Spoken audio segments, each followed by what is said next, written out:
Supreme सहकारी ठगी प्रकरणमा जोडिएका राष्ट्रिय स्वतन्त्र पार्टी रासोपाका सभापति रवि लामिछाने र पूर्व डिआइजी छविलाल जोशीको मुद्दा एकैसाथ हेरिने उच्च अदालत बुटवलले आदेश दिएको छ।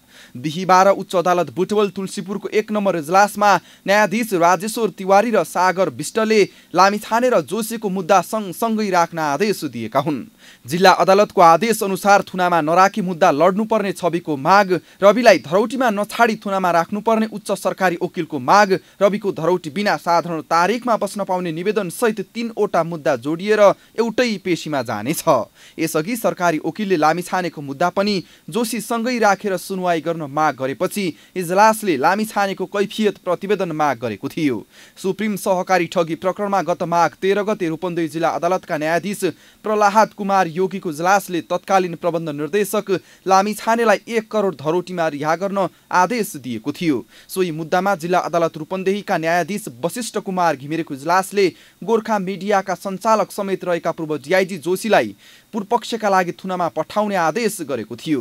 थुनाको आदेश विरुद्ध जोशीका छोरा रोचकले उच्च अदालतमा निवेदन दिएका थिए। उक्त निवेदनमा प्रारम्भिक सुनवाई गर्दै माघ 30 मा उच्च अदालतका न्यायाधीश तिवारीको इजलासले कैफियत प्रतिवेदन झिकाउन आदेश गरेको थियो।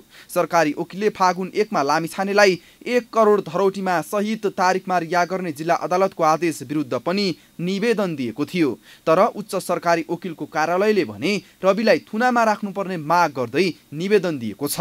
रूपन्देहीको सुप्रिम सहकारी ठगी प्रकरणमा आफूसँग माग भएको 1 करोड धरौटी खारेजी र साधारण तारिखमा छाड्न पर्ने माग गर्दै लामिछाने गत सोमबार उच्च अदालत तुलसीपुर बुटवल इजलास पुगेका थिए। उच्च सरकारी वकिल बुटवलका सूचना अधिकारी एवं सहायक न्यायाधिवक्ता वसन्तराज पोखरेलले रवि र छविको मुद्दा स्वतः जोडिएर एकीकृत भएको बताए।